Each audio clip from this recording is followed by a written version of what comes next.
This is Triggered. And you will be.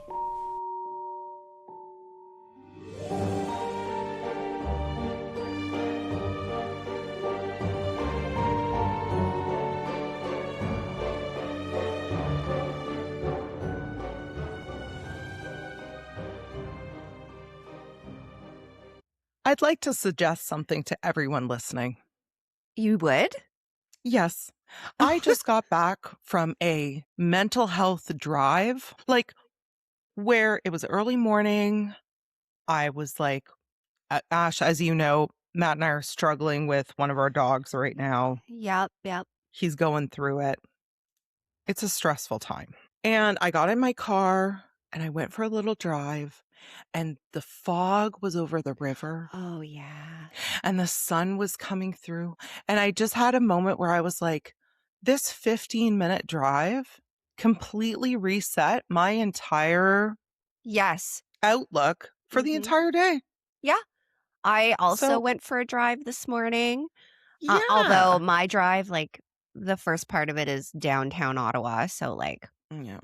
that's a sight to see. But then when I was gonna drove say. home, I went around by the water and the fog. And I was like, what a beautiful city. Honestly, I was like coming home and I just thought, I am so glad that I went out just for 15 minutes. And it, like I said, just reset me for the whole day. Who are we? Healed and hot. Yeah, we are. So I have a bone to pick with Sarah J. Maas because Don't even know who that is. for anyone listening that is like a book nerd like me. So I've read the ACOTAR. I don't know if my past episodes have mentioned it. Probably have, because I was in ACOTAR land. So all you talked about for 8 episodes was ACOTAR. Okay, so I'm in Crescent City now, book 2. Oh, okay. And I was fully engulfed yesterday because we had a long drive. My son had a soccer game 2 hours away. So I read and my husband's driving.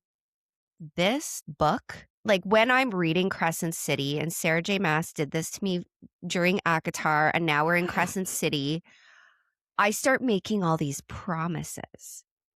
Oh, no. So, I'm in the book. I'm like, Hunt Athalar in my mind. Just And I have to interrupt you. For those of you who have no idea what she's talking about, it's basically like fantasy smut. Yeah. Mhm. So I'm in fantasy smut land and I start Mhm. making promises. I'm like texting my husband at the soccer field, wait till we get home. And I am like, I don't know who I was there, Sarah J. Maas, but you made me into someone I wasn't for a minute. And then I got home and I had all these promises to keep. And I called Chantel from the bathroom and I was like, I fucked up. Yeah. My husband's down there doing dishes. He is getting ready. He's like, this is the best day of my life. And you're up. And she was literally in the bathtub going, what am I going to do? Because I'm certainly not doing everything I promised. So yeah. So anyways, my husband will forever invest in my romance smut because I'm not one to go back on my word, right? When I set this is I'm the like, problem. Shit. The panic. I'm like, oh no. So anyways, it's ruining it's making my husband's life a million times better. It's definitely doing something to me, and here we are. I can't. Oh my God. Well, yeah, that is not my story at the moment, because we're just all I think about is this dog and how to fix this dog. And I'm not going to get into it, but he's got a myriad of problems. He's the most special dog I've ever witnessed. So anywho, all that to say, I have a case today for you that sometimes we just get cases, and as you research more, you think you've reached the pinnacle. You think you've reached the top where you're like, oh my God, it can't get any crazier than this moment here. And this is one of those ones where it's like, then you read something else and it just becomes almost unbelievable. And Uh-huh. that's what we're doing today. I love those cases. Mm-hmm, It gets mm-hmm. my So, little yeah. mm. So we're going to get right into it because it's going to be a bit of a long one. So I want to start by getting a little bit personal for a second, Ash, Okay. because I think it's important that I share something that ties into this case a little bit. I have, and I know you have, and I'm sure lots of people have, experience with someone who had a bit of an unhealthy obsession. Uh-huh. Uh-huh. And so my story is like I had this relationship, it was already a mess from the start. It was like built on secrets and lies and all sorts of BS. And so when I ended things, I knew he wasn't going to be able to just let go because it Mhm. had been like 3 years. But the moment where I was like, okay, now we've entered into like truly uncomfortable zone. It was like early summer. Matt and I weren't dating yet, but we were hanging out.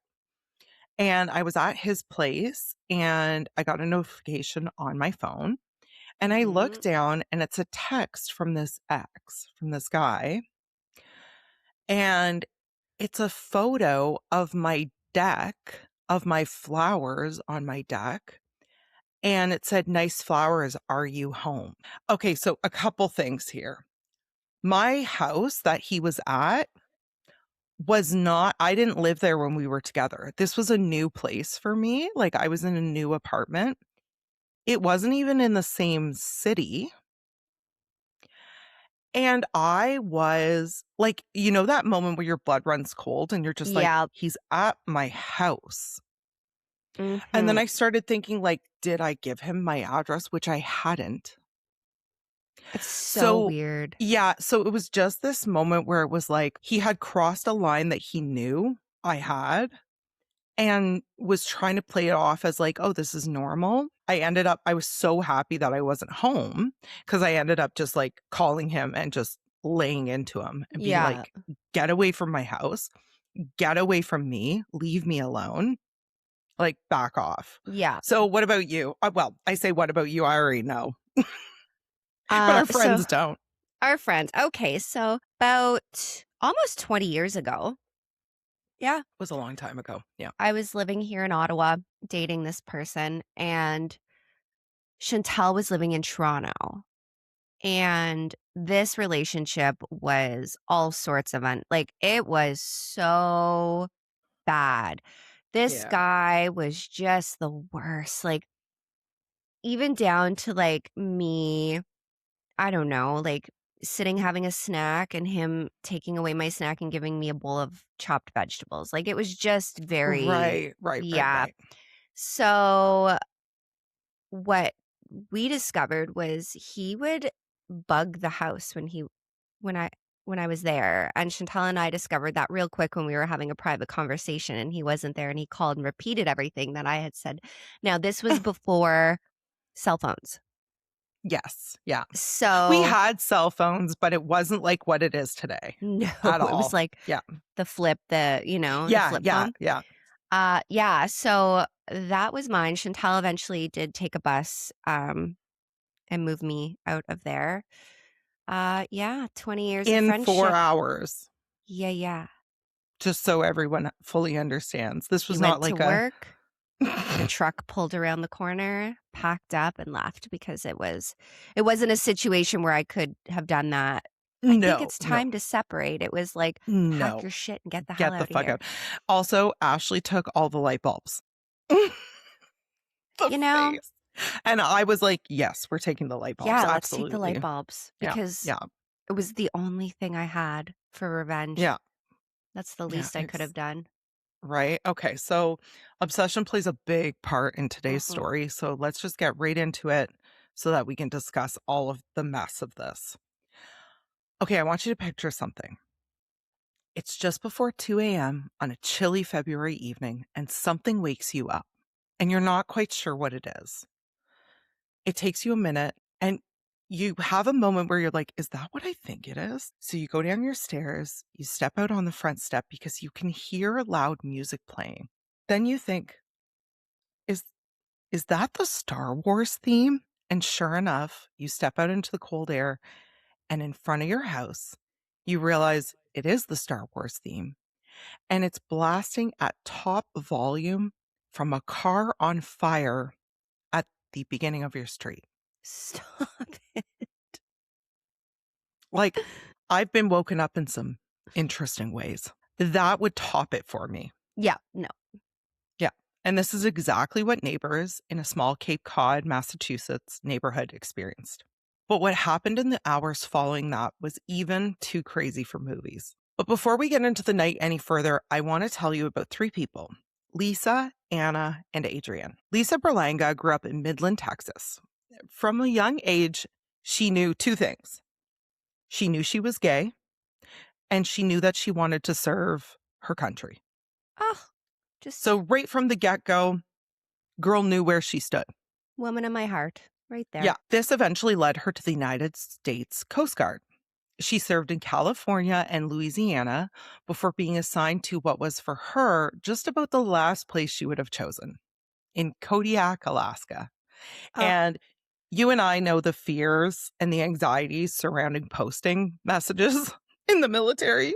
I'll never forget the time they were like, "You're going to Shiloh." And I was like, "Fix No, it. I'm not. I am not going to Shiloh, but I thank know. you for the offer." No. Yeah. So it sounds like that was kind of the situation here, but unfortunately, she didn't really have a reason to say no. So Yeah. off she went. And if you've never been, I like, Ashley, you'll relate to this. You know, when you're researching an episode and then you get distracted. I was watching tourism videos about Kodiak, Alaska. Like I was deep. And You're I was like, like, "Do I I don't need to want know to this. go there?" I was like, I don't need to know this much about Kodiak. But it is stunningly beautiful, but it's one of the most remote postings in the Coast Guard. So you're alone. You know what? Being Mm, a Canadian, my first thought on that was, I bet you the grocery prices are astronomical up there. I'm sure. That's, of I'm course, the first sure. thing I thought about. Well, that's all we're thinking about these days. But anyways, we digress. So oddly enough, one of the men that she was working alongside had also listed Kodiak as his absolute last choice and ended up there too. So they kind of like immediately bonded over that. His name was Adrian Thomas Loya, born February 5th, 1984, in El Paso, Texas. So both from Texas, both stuck in Kodiak, both kind of like, what are we doing here? Are we going to How be did we best go from friends now? Texas? Yeah. And that's kind of what happened. He joined the Coast Guard at 21. And he was excited to get out of his father's house and have something with purpose. Yeah. He was an information systems technician. So he was a techie guy. Yep. And by all accounts, he did his job well. He was, as his own defense attorney would later say, a Coast Guardsman through and through. And they hit it off immediately. 2 Texans at the top of the world. They bonded over dry humor, binge watching Arrested Development. They played video games. Loya was a bit of a homebody, and and I don't want people to come for us, but he was kind of nerdy. Like me. Yeah. Yeah. So he once bought himself a $450 sword for his own birthday. Like he was like, I need this sword and I need it now. Listen, I have a Donnie Wahlberg stuffy sitting in my closet. I know. And they were kind of an odd pair because Lisa was outgoing, athletic, warm, and Adrian was kind of not, but they seemed to click. So when Lisa got engaged to Anna Trubnikova, a fellow Coast Guard reservist, Loya was genuinely happy for them. He attended Thanksgiving dinner with the couple. He met Lisa's family. He was a part of their world. But from the beginning, Anna had reservations about Loya. She didn't love how close he and Lisa were, and she made that known.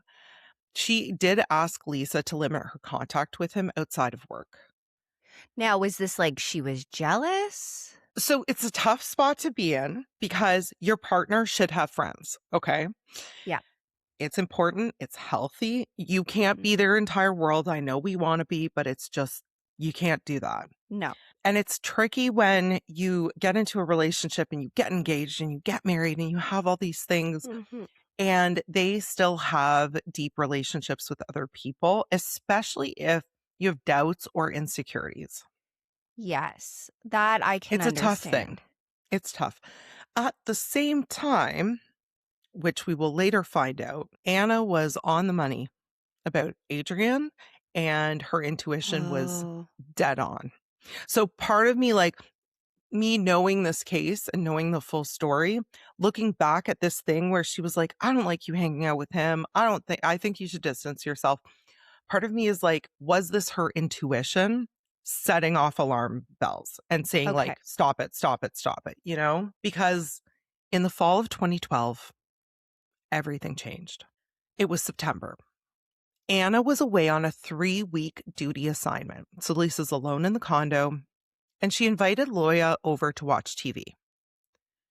According to what Adrian would later document in extraordinary detail, and we'll get into that more, the night started normal. They were watching The Simpsons, and then Lisa, who had been drinking, began making advances toward him. And we've all been here. I don't want to hear any judgy here. We've all gotten too intoxicated and done stupid shit. Listen. Yeah. I can very vividly remember being at a concert with Chantal and her being Oh my God. hammered and her like all but passing out outside the porta potties Yeah. Yeah. Making and bad decisions just making everywhere. bad decisions. And I Yeah. love her for it. Yeah. Yeah. And this is the thing. And we have to be really careful here because the truth of what happened that night is genuinely contested and it matters. So, things we need to know is Lisa leans in to try to kiss Adrian. So, Okay. she's really coming on strong. And I don't doubt that for a second. She's hammered. Okay. Yeah. She's not good. She's lonely. Her wife is away. Like, we're feeling things. Okay. And Adrian resists. He's like, no, no, no, no, no, Lisa, please. And she's being flirty and she's like, come to bed with me. Like Uh, just again, she's hammered. She's lonely. We know that like military life is not easy, but we have to be clear that was it. So she tries to kiss him. He says no. She like does a little flirty thing, is like, come to bed with me. Adrian's like, you know what, girl, I'm out. Like, I yep. gotta go. He says he was shaking. He was really, like, really struggling with this. Like, he was shook by this, which, knowing I what I know, I want to judge it. But at the same time, I'm like, maybe that would shake someone up. okay, but like I'm going to say something because I don't know the Say it. rest of the story. Like you were Say it. shaking Oh, yeah. because a girl hit on you, somebody fucking Mhm. came on to you. Get out of here. Yeah. Stop it. There was no physical penetration. There was no violent assault in any traditional legal sense. Okay. She came Okay. on to him. He said no. She came on to him one more time. He left. That's what happened that night. The next day, Lisa apologized because, of course, She's she did. like, she opened her eyes that morning and was like, no. Fuck. Yeah. Yeah, exactly. And for most people, that would be the end of an awkward situation. A bad Yeah. night, a friend who crossed a line while drunk. She was embarrassed about it the next day. And like we said, like we've all had this happen. I got this phone call the next day after a party or get like so many times I got phone calls or texts from like guy friends that I've known my entire life who were like brothers where they were like, hey, I'm really sorry about last night. There was one cottage party where this guy and like my brother, okay, there was never anything. And the entire night he was convinced we had to get married. Yeah. Next day calls me, is like, did I propose to you last night? And I'm like, 14 times, my friend. Yeah. And he was mortified, right? Like it's an embarrassing, like, oh my God, I shouldn't have done that. I'm so sorry. For me, in Lisa's shoes, like we said, she probably woke up and was like, holy shit, I am Yeah. so sorry. I Yeah. shouldn't have done that. Asked him to forget about it and moved on. In Adrian's shoes, I would probably call you and be like, dude, you'll never guess what happened last night. Uh-huh. We'd laugh about it. Yep. Maybe I would distance myself from her a little bit and be like, get your priorities straight. Get your drinking under control. Call your wife.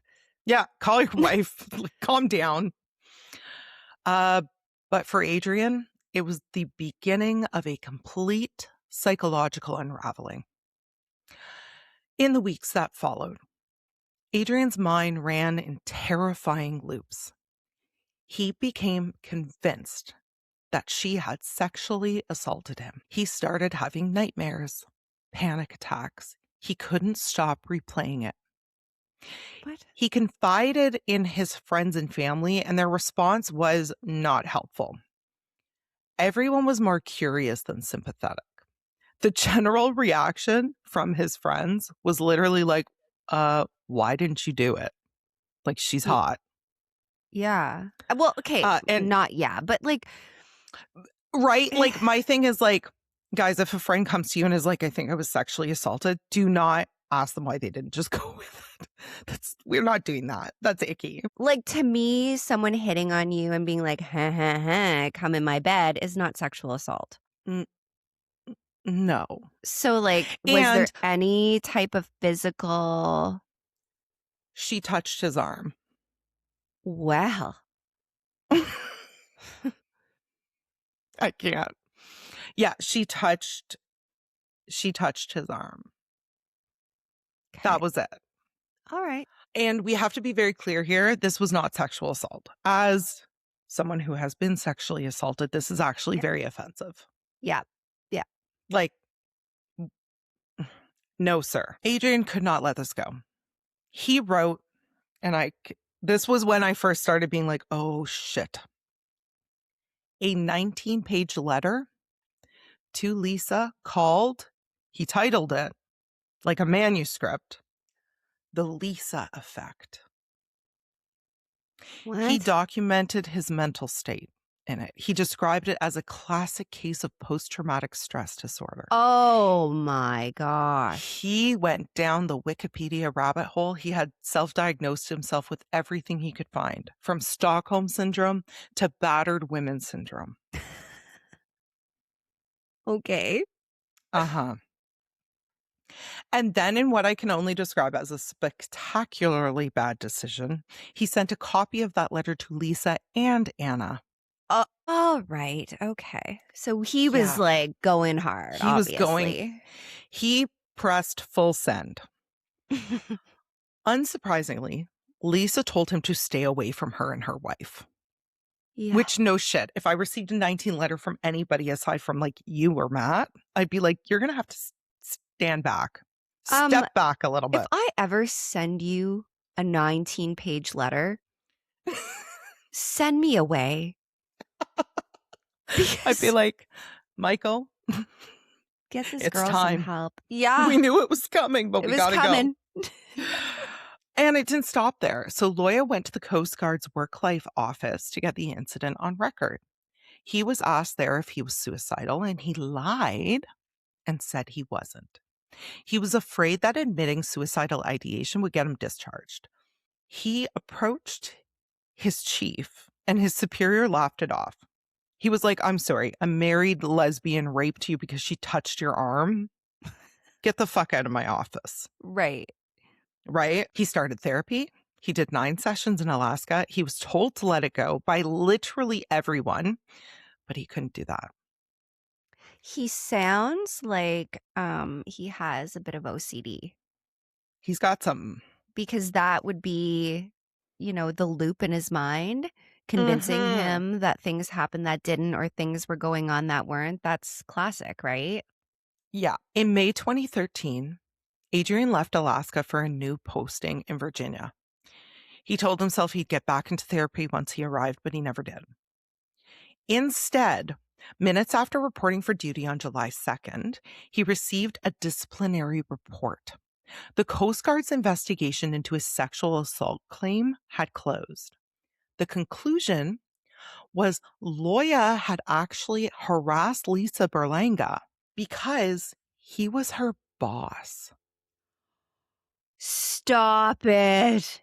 I know. So No. basically, the Coast Guard was like, we're actually disciplining you as well as her, but we're disciplining you because what business did you have being at your subordinate's house alone with her? Right.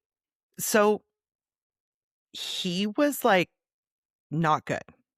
He said that was the first time I ever felt hate. The disciplinary report, that piece of paper, was the moment the trajectory of this case shifted from tragic to catastrophic. He felt publicly humiliated. And we see this over and over and over again. When that happens, it's like something snaps in people. Yep. By the end of 2013, Adrian had decided two things. He was not going to re-enlist, and before he left this world, Lisa Berlanga was going to pay. He started planning.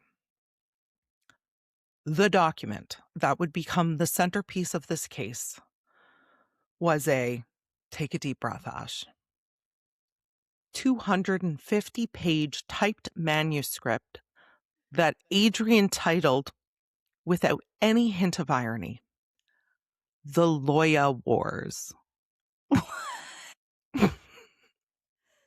Okay, so my question, I have many questions.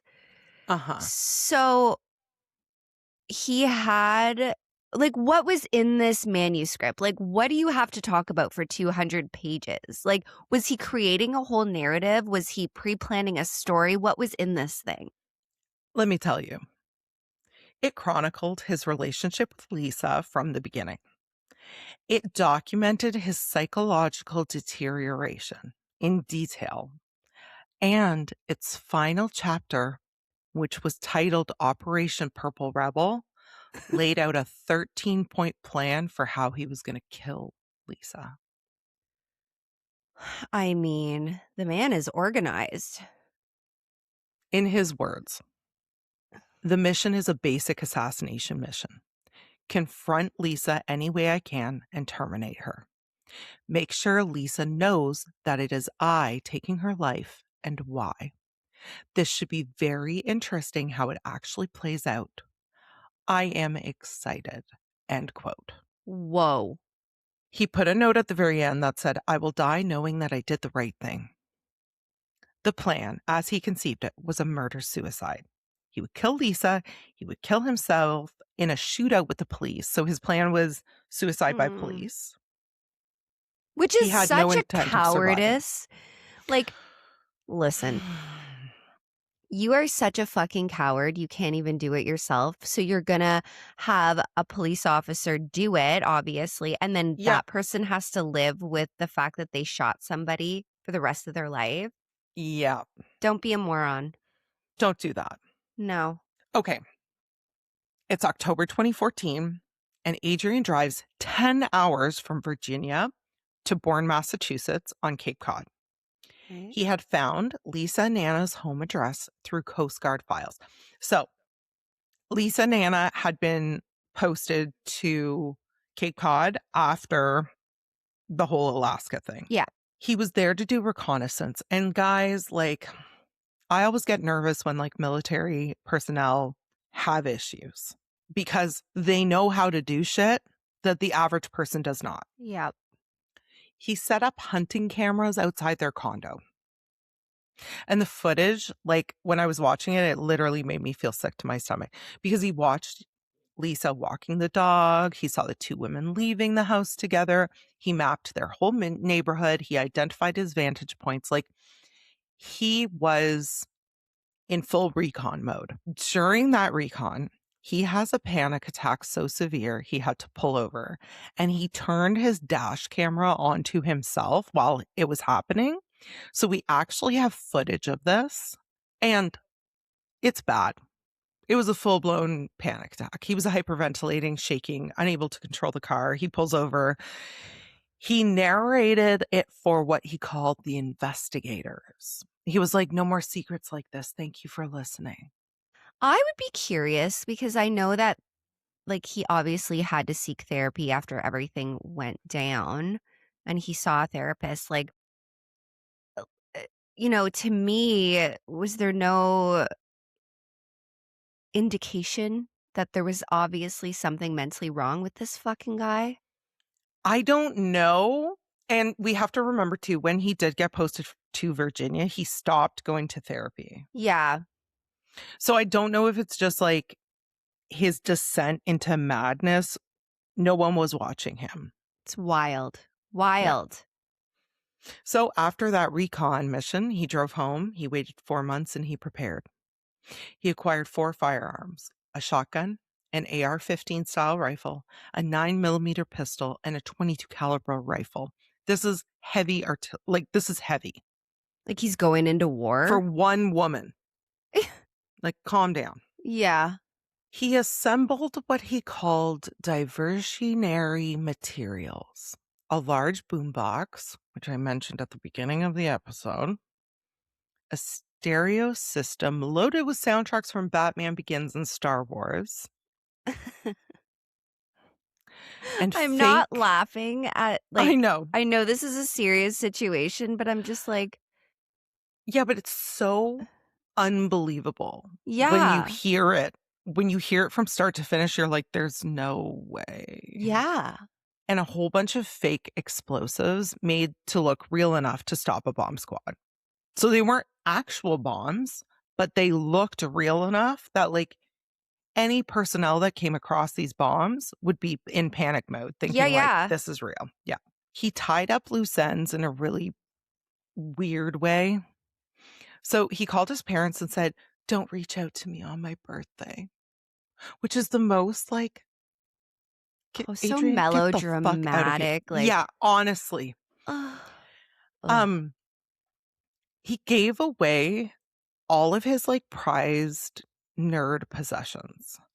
And there is actually a video because he sends them to this influencer who, like, does collectibles of, like, Star Wars and video game stuff. So there is a video of these influencers opening the box that he sent them. And guys, I'm not going to sit here and pretend that I understand anything to do with, like, Star Wars collectibles or any of those things. But it was almost, the influencers were acting incredulous. Like, they couldn't believe that someone sent them this stuff. Like, I Okay. guess it was expensive, it was rare. So he sends all this to the influencer, and we don't have 100% proof, but on the YouTube video that they posted of them unboxing this, it looks like Adrian posts a comment and says, "Hope you enjoy the stuff." But that's such a red flag of suicide. You start giving away your most cherished possessions. Yeah, and the guys knew it. Like, they were like, "Oh my god, man, like, are you sure did you mean to send this to us? Like, this is wild." Yeah. Okay, Ash. In his condo, he set up cardboard cutouts of armed Princess Leia and Han Solo in his apartment because he knew after he did what he did, the bomb squad would show up and he wanted them to be, like, startled. I'm startled. Like, And I know. And guys, like, this gets serious and sad really, really fast. But at this point in the story, the image I had in my head of this, like, men like Matt and Mike on a bomb squad going into an apartment and Princess Leia's there with her little pistol. What? I think my husband would just be turned on. He'd be like, well, He'd be hello. like, "Hello, Princess Leia. Fancy meeting you here." And he booby-trapped his whole condo.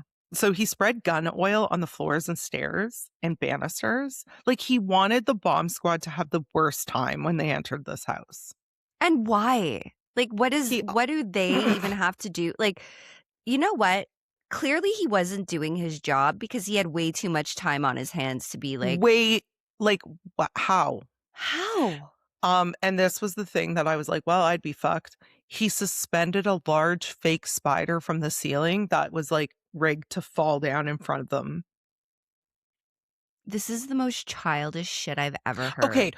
right? And this was the moment where I was like, okay, now I know we're like laughing and whatever, but it was this moment where I was like, okay, I don't think he might be I don't 31. think I don't his think he's 31 faculties. upstairs. No, that's what No. I was just thinking. And like to get into the military, there has to be a certain amount of like how did he just like Well, move he was, around? according to sources, he was totally normal, respectable until this, and guys, I'm quoting finger quotes here, assault Assault. occurred.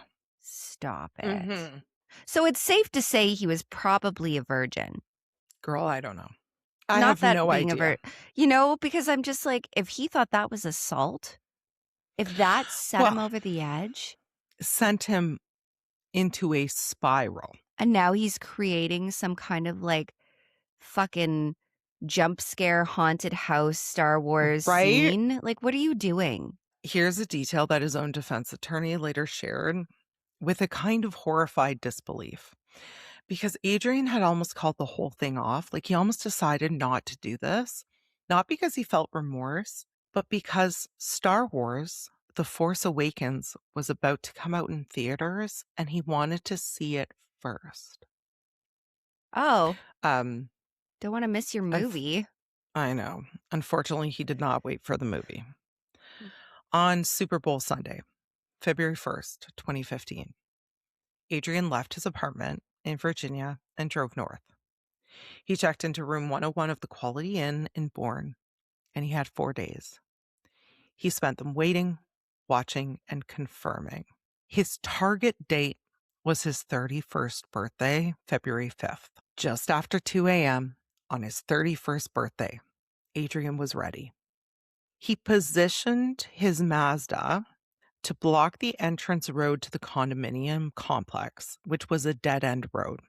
Okay, Okay. so on the way into the complex, there's only one way in, one way out. He puts his car there, he sets it on fire, cranks the volume to the highest level on the Star Wars theme. He positioned his fake explosive devices along the approach roads, props designed to slow emergency response. Mm-hmm. He strapped a GoPro camera to his chest.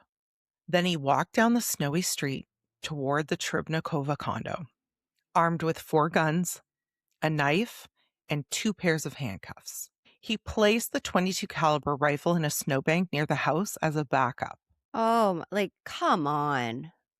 He took the shotgun and blew the front door open, which, and like, this is where I start to get like tightness in my chest because Lisa and Anna are in bed asleep and they Have you wake up. ever been woken up to like something horrific, like like a violent act when you're in the middle of being asleep? Not even a violent act, just a loud noise, like a loud noise is so startling Oh, it's the and your senses trauma. are scrambled. Yeah. Mm-hmm. So the fact that these 2 women were asleep in their bed and this man blew their front door open with a shotgun, I can't imagine. And them being trained in the military, they know what a gunshot sounds like. You or Exactly. I would wake up and be like, what the fuck was that? If you're, a trained Mhm, person with firearms, you would be like, oh my God. Yeah. mhm. Yeah. Phew. The rest of this case is absolutely horrific. However, this is probably my favorite part, and you'll know why in a second. He says he moved quickly once in the home because remember, he knows everything about where everything is. Okay. Because he's been doing recon for months. This fucking guy. He said he runs up the stairs and on the landing before he reached the bedroom door, the couple's cat attacked him. And I'm Good like, baby. right? Like she knew. She was like, get the fuck out of my house. However, Mew Mew did not prevent what was going to happen next. No. He opened the bedroom door. Lisa and Anna were sitting up in bed by this point, but startled. Yeah. Adrian yelled commands. He said, get down, face down, hands up. Now, Adrian is completely covered from head to toe in black. Okay, his face is covered. He's got a mask on. Like, they have no idea who this is. And the women screamed, but they did not comply. Because remember, these are badass Coast Guard baddies. Okay. Yeah. Like, they're like, fuck you. So they're Yeah. screaming because they're terrified, but they did not comply. They had no idea who this man was. And they were kind of arguing with him. Like, Lisa was like, I'm not going to do that. Get the fuck out of my house. And then Adrian pulled off his ski mask and Lisa screamed, Adrian. He said, you had 2 years to say you were sorry. And guys, Lisa probably had no fucking idea what he was talking about. No. Because that would have been such a minimal thing that they Yeah. had forgotten about. Yeah, they've been living their life and he's just been stewing in this crazy nightmare of a world. Like, it's wild. Yeah. And this is the point where Adrian later described his plan as beginning to collapse because he had not expected the fear on Lisa's face to hit him the way it did. He had planned this for over a year. He had felt, by his own account, absolutely nothing on the drive up. But seeing her after quite a few years and seeing the terror in her eyes, he said something in him wavered. Well, yeah. He stepped away from the bedroom for a second. And Lisa and Anna are looking around. They're going, what the fuck are we going to do? They grabbed the mattress and kind of like threw it up between. So they're up against the wall. They put the mattress up against them almost as a barrier. In the interrogation transcript, Loya told police what went through his mind. He said, I knew I had to complete the mission, which was to terminate Lisa. So he comes back into the bedroom and he fires his 9mm into the mattress multiple times, guys. Like 15 times, 15 shots. 11 bullets struck Lisa Berlanga. Anna Tribnikova was hit 4 times. Both her arms, her thigh, and her chest. I'm going to get a little bit emotional here, and I'm going to try to keep it together. According to Anna, who barely survived the incident, Lisa looked at her and said, I love you. And Anna said, I love you too. And she said she heard gurgling and she knew Lisa was gone. That's horrible. I just can't even imagine that moment. Like, No. being, she's behind a mattress. She just watched her die. And like, remember, Anna and Lisa are military personnel. And Anna says, I knew instantly she was gone. In the chaos, what neither Adrian or Anna at the moment had realized was that Lisa had actually managed to dial 911 before she died, and the line was open. So they could hear it all. So Anna describes that just after Lisa died, and Anna's behind the mattress trying to stay quiet, right? Because she doesn't know where Adrian is. Adrian doesn't know that Anna's not dead. Anna reaches for the phone, picks it up, and puts it against her ear. And there's an operator on the other line. She's bleeding out. Anna is not good. Okay, Lisa is dead. And she's on the phone with the 911 operator. And I listened to the entire call. It was 56 minutes before they could get to her because of all of the things that Adrian had set up along the route. Oh my God. What we have to understand, if you don't know this, is police and ambulance and even the bomb squad, they can't help you if they've been blown to shit. They have to clear everything on the way. Exactly. And he had left so many distractions, including the car on fire, which when they approached the car on fire, it looked like there was a bomb. That all needed to be cleared before they could get to her. So 56 minutes. This is horrific. And it is horrible. The call is horrible. My heart literally broke multiple times listening to Anna because she keeps saying to the 911 operator, don't lie to me. I know you're not coming. They would be here by now. I know you're not coming. And he's explaining to her, he's like, Anna, listen, we're coming. There's just there's things in the way, okay? There's a car fire, like, we're on our way, just stay with me, stay awake, and you can hear her fading.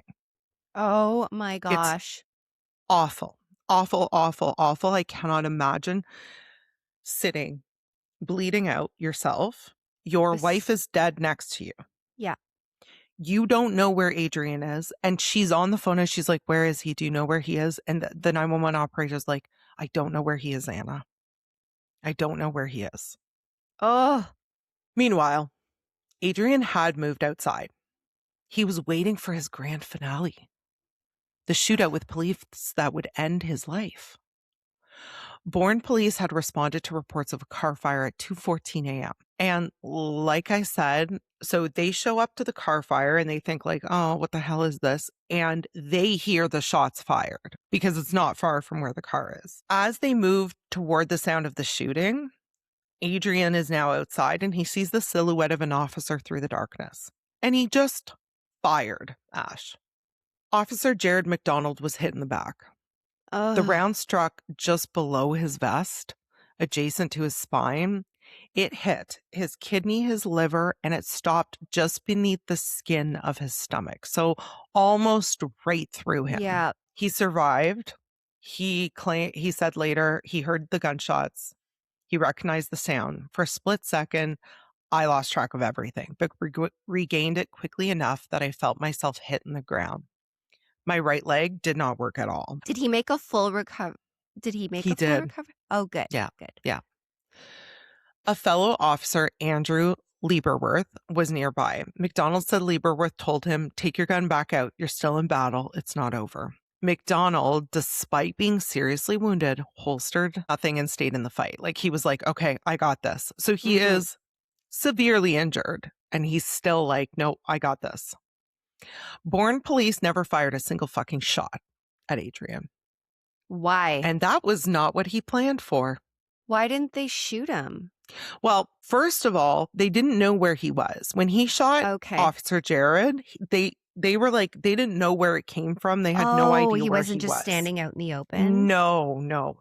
At 2:48 a.m., so it's literally been about half an hour since this whole fucking thing began. Adrian took off his GoPro camera, set it in the snow, and walked towards officers, laid down his guns, and surrendered. Because he was such a coward. Like, this Yeah, whole thing, like, you are such a piece of fucking shit. such a piece of shit.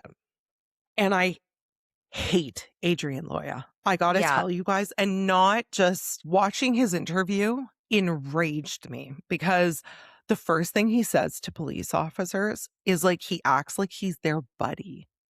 He's like, "I just want to let you guys all know I'm not gonna lie at any point. Like, I'm just gonna tell, I just want to be truthful with you guys." Like, fuck you.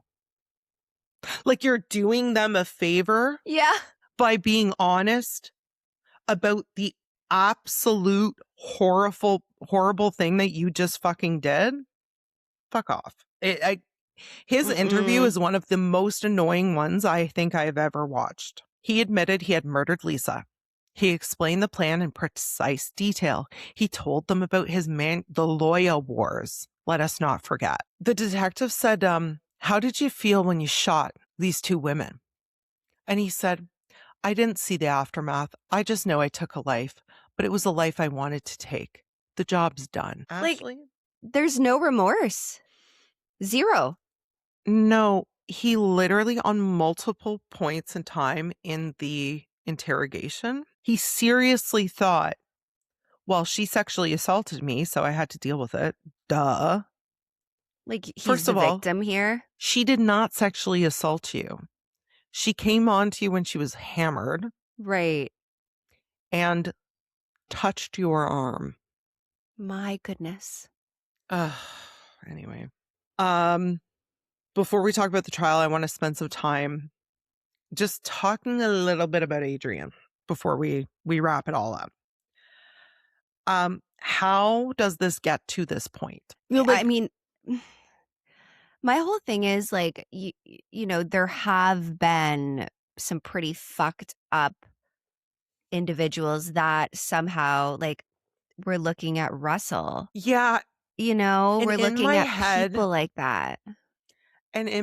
like, for the couple of hours that I watched Adrian's stupid interview, I was like, I wonder if he was so smitten by his friendship with Lisa and so surprised that this beautiful, outgoing, warm, energetic woman Yeah. showed any interest in him at all, that when the whole thing where she came on to him happened, because that was the only real friendship. I don't know. Yeah, I I mean, don't know. the whole thing too is we don't know what, and obviously there were some underlying mental health issues here. Yeah. So it's really hard to say where his mind was. If he had hmm never had a situation with a girl before, maybe this was the first time anyone has shown interest in him in a romantic or sexual manner. Like that could have And he just just set didn't know what everything in to motion. do. Yeah, But even so, like I know. there had to have been signs. But again, y- if you don't have friends around you or people around you, there's no one to spot the signs. I know. Forensic psychologists who evaluated him after his arrest disagreed on almost everything. So a whole bunch of them were like, oh my God, he's got all of these underlying mental health challenges. And the other half of them were basically like, there is a mountain of evidence that he knew what he was doing was wrong. Oh, I don't doubt that he knew. He knew right from wrong. hmm He knew exactly what he was doing. Otherwise, he wouldn't have put so much planning. Like this Yeah. was, I could see if this was like a crime of passion where he just fucking went off, but this was like intricate planning, time, patience. No, no. He knew. Yeah. Yeah. Well, 3 forensic experts gave 3 different diagnoses, which sucks in a case like Yeah. this. 2 said he was not criminally responsible, that he could have claimed insanity, but 1 said he absolutely was responsible. He was 100% responsible. I He was agree. clever enough. If Mhm. you have the wherewithal to plan and be calculating, like, no, Mhm. I'm sorry. You are a fucking piece of shit and you planned that Mhm. and you knew. Because if you were not responsible, he would have been telling people what he was planning on doing Mhm. because he Yeah, wouldn't have right. understood. Yeah. Yeah. So, of course, his defense went with the he's not criminally Yeah, yeah. responsible because he's delusional, obviously. And I want to mention, on day 6 of the trial, Anna took the stand, Oh, and watching her testify, I don't doubt, was probably one of the hardest things she's ever had to do in her life. mm-hmm. But she was such a badass doing it. Like, I was so overcome with pride watching Yeah. this woman sit there in front of the man who killed her wife and shot her and almost killed her, sit there and testify. I was just like, wow, you are an incredibly human Yeah. being. And reports say that throughout the years, like, Anna has turned down every interview, all of that, and her mom has actually spoke for her on multiple occasions and just said, like, she appreciates the interest. She Mm-hmm. just wants to move on from this. She doesn't Absolutely. she doesn't want to revisit it. But the fact that she testified, I was just like, "Bitch, you're a badass. Like, Yeah, good for I love you." that. Yeah, it Mhm. takes so much strength and courage to do something like that. Yeah, yeah. It Now, gives Adrian does something during trial that his defense lawyer afterwards, like, when his defense lawyer was being interviewed, he was like, "This was the most shocking, most devastating thing that's ever happened to me in a courtroom." Because, okay, so you've been hired to defend this asshole, yeah. and they're in the middle of trial, okay? And they're like switching who's asking questions, okay? Yeah. And Adrian turns to the jury like this. Wait, I have to show you. And mouths, "I'm guilty," to the jury. And so the judge immediately addresses it. He's like, and I quote, the judge says, Mr. Loya, behavior of the sort that I have seen on the film clip is absolutely inappropriate. He threatened to remove Loya from the trial process if it happened again. Like, buddy. I'm guilty.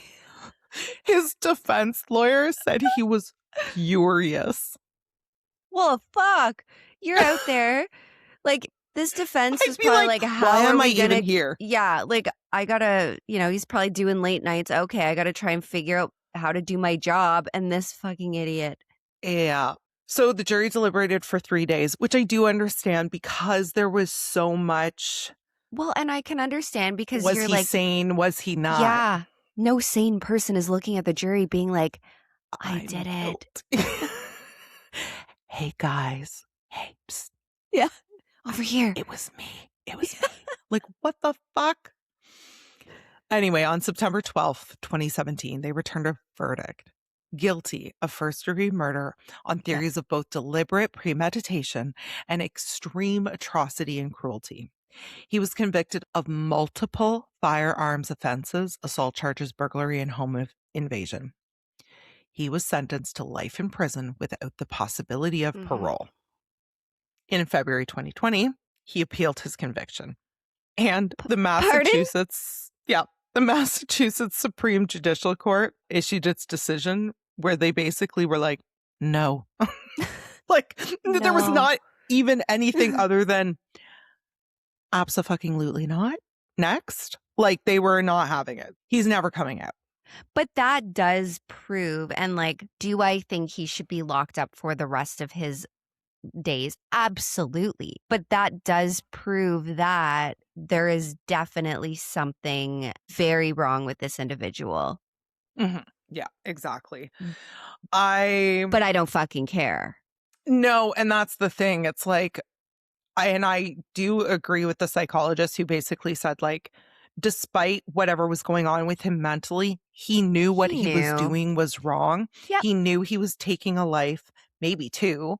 He knew that what he was doing was permanent and wrong, et cetera, et cetera, et cetera. And at the end of the day, it's very black and white for me. And I know there are a lot of gray areas, but if someone is not safe to be out in the world because they are a high risk person, I'm sorry. You can't be out in the world then. It is not fair to victims. It's not fair to anybody to have you out there fucking around with your Star Wars and your bullshit. Yeah, exactly. I want to kind of end with something that broke my heart. And a lot of times we don't get this side of the story. Okay. And a lot of people don't care about this side of the story. But I thought, as you and I are both parents, that this would be interesting to talk about. His father, George, said in an emotional interview, "The biggest mistake I made with my son was I didn't listen to him when he had problems. Adrian's guilty. There's no doubt about it. But the question was always, why? Something drove Adrian to be the man that he wasn't." Okay. His mom, Shirley, said, "It's kind of scary to think about. Was it us? Should I have fought harder to get him help earlier? I don't know, but it's a losing battle because it's all in the past." And my heart goes out to them. Yeah. I just wanted to finish on this because it's like we see the victims and we always put the victims first. They are our main priority because what the fuck? But a lot of times in situations like this, we forget that there are secondary and tertiary victims to crimes like this. And just based on what Adrian's mom and dad said, like, they live with an insane amount of guilt. Absolutely. Could you imagine being a parent and you would almost feel like you had blood on your hands for the victim because you're like, I raised that person. Yeah. You know? And when his dad said the biggest mistake I made was I wouldn't listen to him when he had problems, that like literally made my heart hurt. Yeah. And being a parent is a hard thing. Yep. And we know that. And I just, when he said that, I thought of it's almost like it played back in my head every single time that, I was working and I was too busy and I was whatever. And I didn't, my daughter was like, well, and then this happened and this happened. And we are busy and we Yeah. do have a lot of shit going on. And honestly, for George, I don't think even if he had listened, anything would have changed. And I do hope that George and Shirley were able to find some kind of peace in Yeah. this. Yeah. But it just made me think I know. fuck. But the thing is, it's also on the other side of that, we do have to be available to our youth when they are having problems and they can't navigate it, or there's mental health and they just need, a Mhm. little bit of support. However, you could also look at it, some parents take it too far and the kids Mhm. don't learn how to, help themselves. So there is a fine Mhm. line, and nobody ever is a perfect parent. And No. I don't think doing the blame game and the guilt is helpful in any way, shape, or form. No. He was 31 years old. Yeah. He was part of the military, which means he had resources. So I absolutely do not blame these parents. No, me neither. Me neither. It's sad and it's horrible because I'm sure they think about it every day. Yeah. But it sounds like they do understand that he does need to be incarcerated. Mhm. Well, this Mhm. is just it. They're not This is just saying, it. "Let him out." He did what he did. Yep. We just asked the question of is it something we did or didn't do? Which I just, when I read it, I was like, oh my God, this is every parent in Yes. the world, right? Like, how many times have our kids Mhm. gotten into shit or gotten into trouble and you immediately are like, did I do everything right? Should I Yep. have done this more with her? Should I have this, So anyway, that is the horrible story Yep. Yep. of Adrian Loya. And I just want to say to Anna, I hope that life has been easy for you since. I Mhm. hope that you have found love again. I hope that you have found peace and that, you know, what do you say? What do you say to someone There's who has been nothing. through such traumatic tragedy? Mhm. And for the rest of Lisa's friends and family, I'm so sorry. Yep. I'm really sorry that this is how you had to say goodbye to Lisa. She sounded incredible, Mhm. gorgeous, just like Coast Guard baddie. Yeah. I really loved these girls, reading about them, learning about their lives, looking at pictures of them. I was like, Ashley and I would have chilled with you too so fucking Yeah. hard. Um, Well, thank and you for so sharing that. you're very That welcome. was an amazing story. It is a little bit fucked up, but most of the shit we say on here is. Well, there it is. Yeah.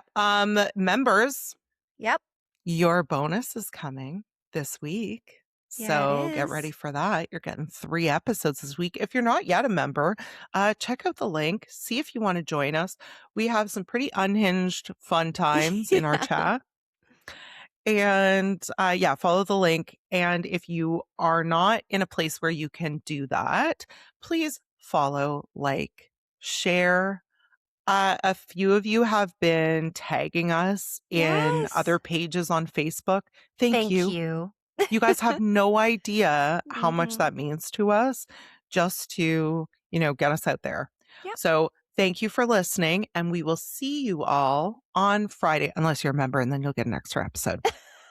Bye. Bye.